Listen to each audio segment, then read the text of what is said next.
البركة ذاتية منتقلة ومعنوية لازمة. البركة ذاتية منتقلة ومعنوية لازمة، وهذا بإجماع أهل السنة والجماعة. يا إخواني انتبهوا لما أقول. لقد كان الصحابة رضي الله تعالى عنهم يتبركون برسول الله صلى الله عليه وسلم بأنواع من التصرفات، فكانوا يتبركون بنخامته وريقه، وكانوا يتبركون بشعره وثيابه، وكانوا يتبركون بوضوئه وفضل طعامه، أليس كذلك؟ طيب، هل كانوا يفعلون هذه التصرفات مع أبي بكر مع أن أبا بكر فيه بركة؟ الجواب لا. إذا رسول الله فيه بركة وأبو بكر فيه بركة، ما هي بأول بركاتكم يا آل أبي بكر؟ لماذا الصحابة كانوا يتصرفون بهذه التصرفات في بركة رسول الله ولم يكونوا يتصرفون بها في بركة أبي بكر؟ دل ذلك على أن البركة التي حلت في رسول الله وخلقها الله هي البركة الذاتية المنتقلة، وهي البركة التي إذا مسها شيء انتقلت إليه. فأي ثوب يمس جسد رسول الله فإن البركة تبقى فيه، وأي نخامة يخرجها رسول الله ففيها بركة، وأي ماء تمسه يد رسول الله ففيه. إذن البركة التي خلقها الله في رسوله هي البركة الذاتية المنتقلة. طيب، والبركة التي خلقها الله في أبي بكر هي البركة المعنوية اللازمة. ولذلك لما كان الصحابة يظنون الانتقال في بركة رسول الله كانوا يطلبونها بالانتقال، ولما كانوا يظنون أن البركة التي في أبي بكر هي البركة المعنوية اللازمة ما كانوا يفعلون كذا. إذن قسم العلماء البركة إلى بركتين: بركة ذاتية منتقلة وبركة معنوية لازمة. اسمعوا ما أقوله الآن: ليس ثمة عين بركتها ذاتية منتقلة إلا عين رسول الله صلى الله عليه وسلم. وجميع البشر من أهل الإيمان، جميع أهل الإيمان والإسلام، فكل مسلم فيه بركة، كما قال صلى الله عليه وسلم: إن من الشجر لما بركته كبركة المسلم. فكل مسلم فيه بركة، وتتفاوت بركاتنا على حسب صفاء العقيدة وصحة العمل والإيمان. فأعظمنا بركة أعظمنا تقوى وإيمانا وعقيدة صافية صحيحة. لكن بركة جميع أهل الإيمان أي نوع؟ معنوية لازمة. إيش معنى معنوية لازمة؟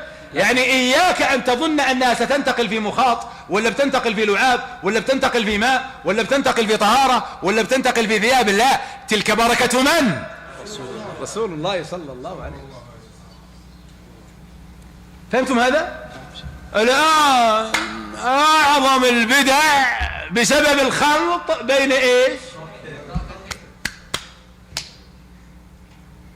يجون كذا المهوشين ويخلطون بينها ويجوا بدع.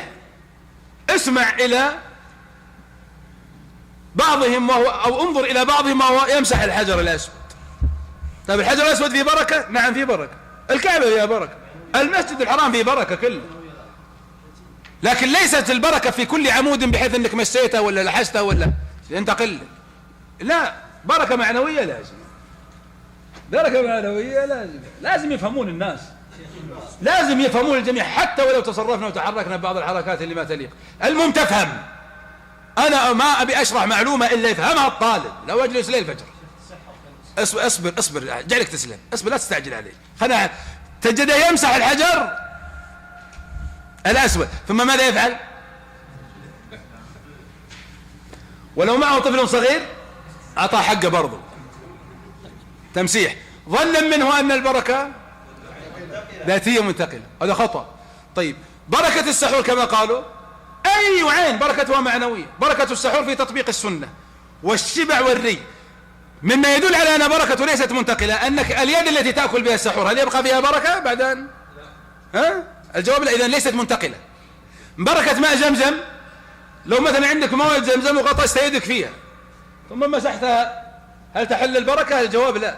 ولذلك بعض الناس تجد يغسل ثيابه بماء زمزم، ويغسل بيته بماء زمزم، ويغسل سيارته بماء زمزم، بل ربما يعبي الأداتر بماء زمزم عشان السيارة تحل بها البركة. يا حبيبي هذه ما تنتقل. ماء زمزم شفاء سقم وطعام طعم بس، وأما لما شرب له ففيه نظر الحديث. لكن أقول اشربه للنفع المتصل. وأنا أذكر أن واحد من الإخوان كان أحد إخوانه مسجون ويقول أنا أشرب ماء زمزم بنية التفريج عن أخي في السجن. قلت لا، ماء زمزم للنفع المتصل بك أنت، هم في النفع المنفصل. تشرب لحافظة، تشرب لشفاء، تشرب لشبع، لكن تشرب لمصلحة لغيرك لا. ففوائد ماء زمزم في النفع المتصل للمنفصل. فإذا ماء زمزم بركته معنوية. طيب المصحف، أعطني مصحف بدون ما تقوم. المهم المصحف بركته إيش؟ بركة إيش؟ ذاتية؟ أجل بمسح المصحف وتنتقل لي؟ جواب لا، الجواب معنوية. بركة في قراءته وتضعيف الأجور والهداية والاستشفاء به والتحاكم إليه ونزول البركات من الله والخيرات والعطايا، لكن هو في ذاته بركة معنوية. الآن تجدون بعض الناس يقول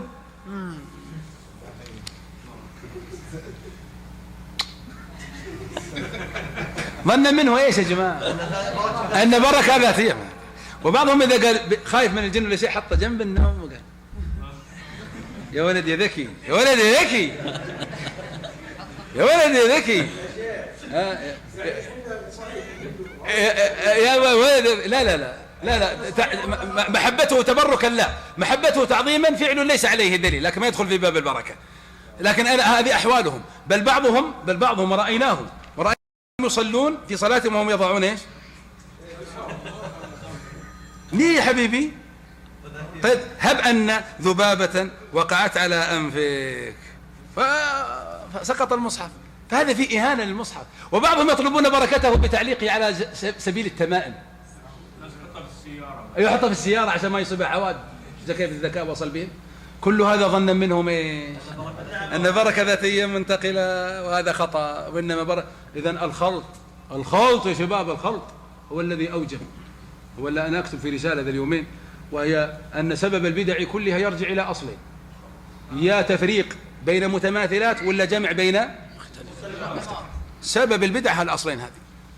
الآن وش البدع اللي أوجبت في باب التبرك؟ أنهم خلطوا بين